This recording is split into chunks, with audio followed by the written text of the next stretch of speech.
Jimmy pregunta, ¿qué diferencia hay entre los gnósticos, rosacruces y masones? Bien, gnóstico sería como la clasificación general para los que se dedican a investigar el misticismo. Y ese misticismo, o la trinidad que tiene el misticismo en la Gnosis, se divide en sendero izquierdo, sendero derecho y sendero medio. En el sendero izquierdo estaría el tema del ocultismo, en el sendero derecho estaría el tema del esoterismo, y en el sendero medio estaría el exoterismo, que es lo que entendemos como ciencia, entenderlo de afuera para entenderlo de adentro. Luego vendría el tema de Rosacruces o masones, que son hermandades secretas, y dependiendo de la logia, tendrán tendencia a alguno de los tres senderos. Mayormente en la masonería hay sendero izquierdo y sendero izquierdo nomás. Y se creen sendero derecho, pero en realidad es puro embole. Los Rosacruces están un poquito mejor a nivel de virtudes. Sí se crían para ser buenas personas, a diferencia de los masones, en donde solamente están reclutan y ven de entre esa camada cuáles son los que a ellos les sirven para ponerlos en las posiciones de poder, porque son ambiciosos, porque son cochinos, porque son corruptos, y los eligen específicamente por eso, para ponerlos en las posiciones que a ellos les sirven. El rosacrucismo en general lo encuentro que está bien.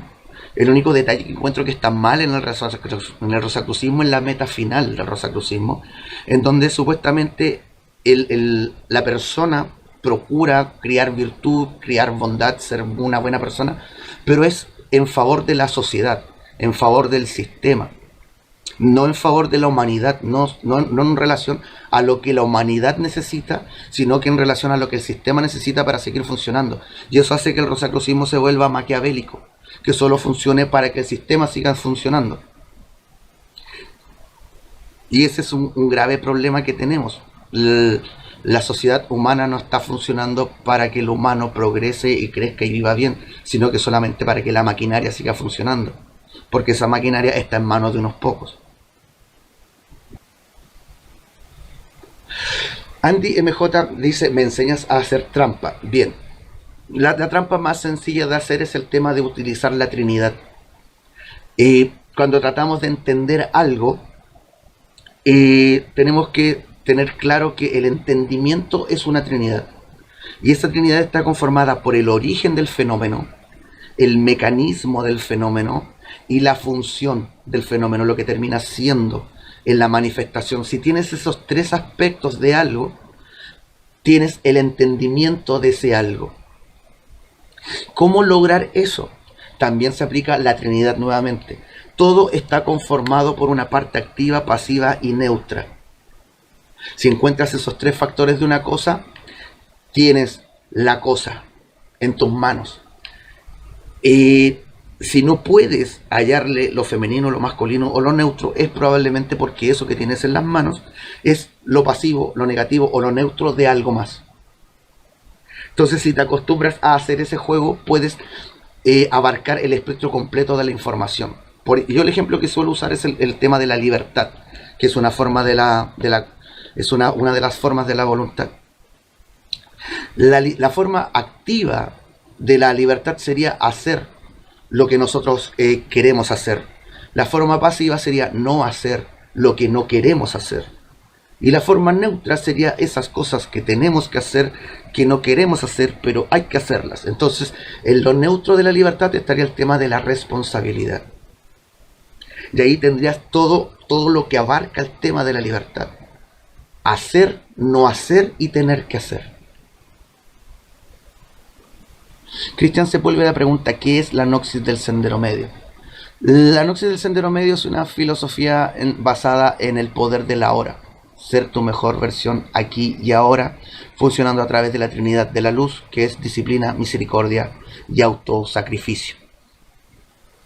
Lenz dice, no estáis despiertos, me voy. Para que entiendan qué es estar despierto, tiene que ver con el lado del alma que se utiliza. Las herramientas del bajo ser son completamente subjetivas.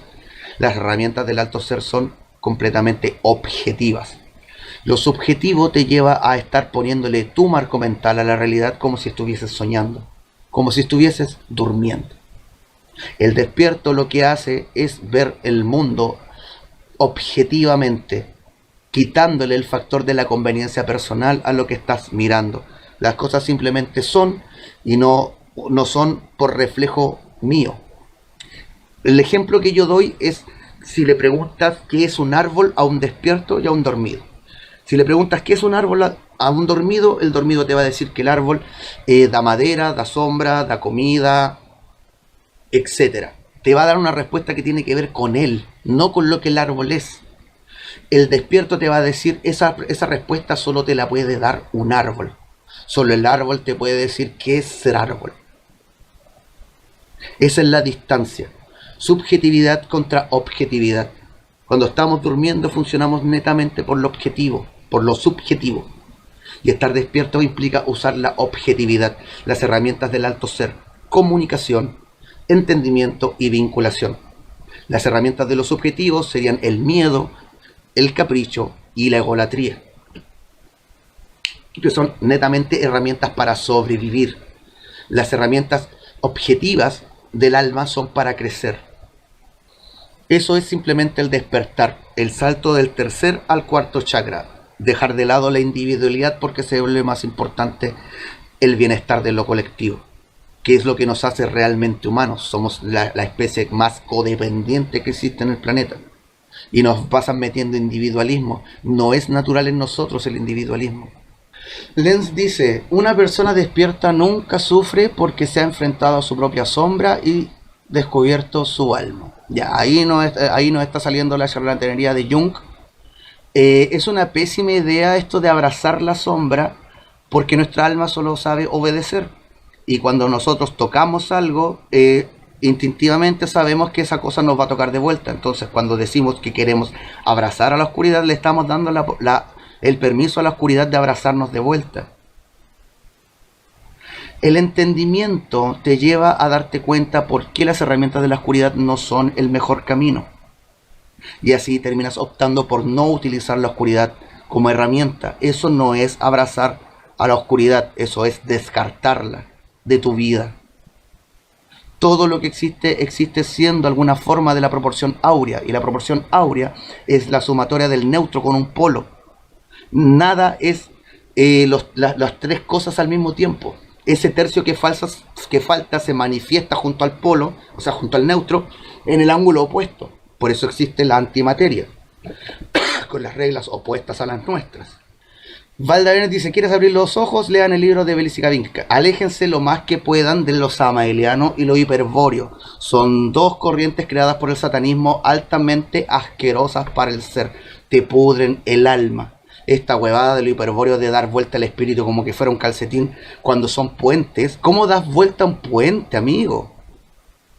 Lo que sí tiene mucho lo hiperbóreo es satanizarte cosas para que nunca llegues a entenderlas porque supuestamente son malas. No se llega a entender lo que es el espíritu, lo que es el alma, los chakras, porque todo eso supuestamente es la malvada geometría del demiurgo. El cuento del demiurgo es el cuento satanista más antiguo que hay. Es más viejo que el hilo negro. Con el cuento de la pobre Sofía pervirtieron a los griegos, pervirtieron a los templarios y lo han tratado de meter una y otra vez. No pueden venir conciencias desde el vacío porque la primer conciencia es la primer conciencia. La conciencia existe gracias al latido que genera lo radiante y lo magnético, que generan un bucle interminable, que cada vez que se actualiza, se actualiza el presente, y por eso vivimos en un efecto de un eterno presente. Cada vez que se actualiza la información, el presente vuelve a ser presente. A mí me da risa los libros de lo hiperbóreo porque son muy parecidos al libro de la historia interminable, lo que conocemos con la historia sin fin. Cuando tú lees el libro de la historia sin fin, te van contando algo y llega un punto en que te dicen, pero esto es parte de otra historia, y vuelven a la rama principal y siguen contando y después se desvían de nuevo y vuelven a lo principal y se desvían de nuevo y vuelven a lo principal. En los libros de lo hiperbóreo te dicen, no sé, esto es tanto así, así, así, pero esto no lo vas a entender, así que no te lo voy a explicar. Y hay un montón de partes en el libro que caen en ese jueguito de, es que esto no lo vas a entender, no te lo puedo explicar. Y la realidad es que no hay forma de explicar tanta charlatanería, no hay forma de ponerle evidencia a esa charlatanería, y por eso te lo dejan en el aire. Y hay gente tan ignorante, tan inocente, tan crédula, que se traga ese cuento. Y vuelven a repetir, eres satánico. El satanismo es la filosofía del yoyismo.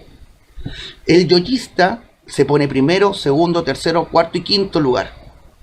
Así que todas las filosofías que hablan sobre el individualismo y poner el individualismo por encima de cualquier cosa es satanismo, como la idea de la autosalvación, por ejemplo.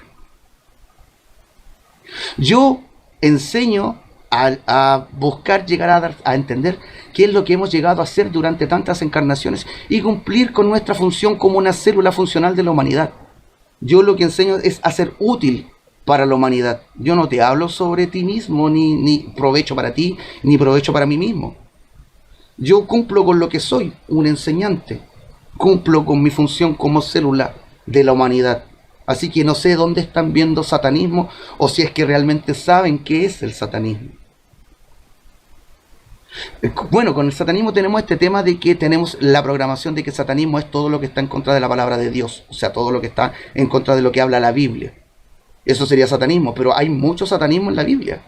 Dios mandó a asesinar muchísimas veces.